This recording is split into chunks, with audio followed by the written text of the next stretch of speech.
નમસ્કાર, CB24 news સાથે હું રેશમા આપનું સ્વાગત કરું છું. ખાણ ખનીજ વિભાગની ટીમ ઉપર ફિલ્મી સ્ટાઇલમાં હુમલાનો પ્રયાસ કરનારો નામચીન ભૂમાફિયો દિગ્વિજયસિંહ ચાવડા ઝડપાયો છે. ગાંધીનગરમાં ભૂમાફિયાઓ બેફામ બન્યા છે.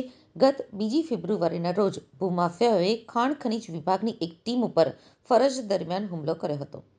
આ ચોંકાવનારા બનાવમાં ભૂમાફિયાઓએ 21.5 કિલોમીટર સુધી અધિકારીની કારનો પીછો કર્યો હતો.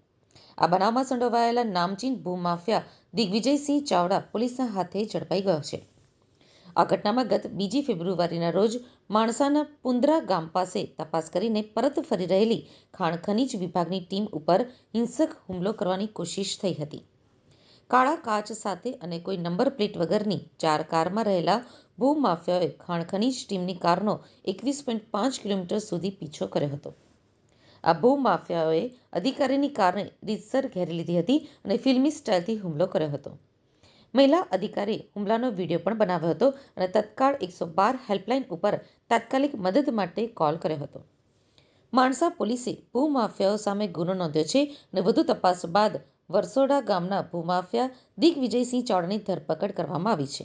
અન્ય આરોપીઓની શોધખોળ હજુ ચાલુ છે.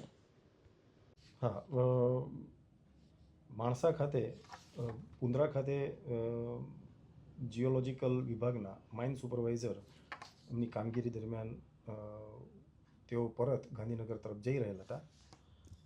તે વખતે તેમને તેમની કામગીરીમાં અડચણ કરે તે રીતે 2 સ્કોર્પિયો, એક I-10 અને વેન્યુ દ્વારા એનો પીછો કરવામાં આવેલો અને એ બાબતે જે માઇન સુપરવાઇઝર છે તેમણે તેમની કામગીરીમાં અડચણ અંગેની ફરિયાદ આપેલ છે અને માણસા પોલીસ સ્ટેશન ખાતે આ બાબતે ગુનો રજીસ્ટર કરવામાં આવ્યો છે અને આગળની વિશેષ તપાસ ચાલુ છે. હાલમાં પોલીસ તપાસમાં કોઈ નામ બહાર આવ્યું, કોઈ ગાડી અટકાયત?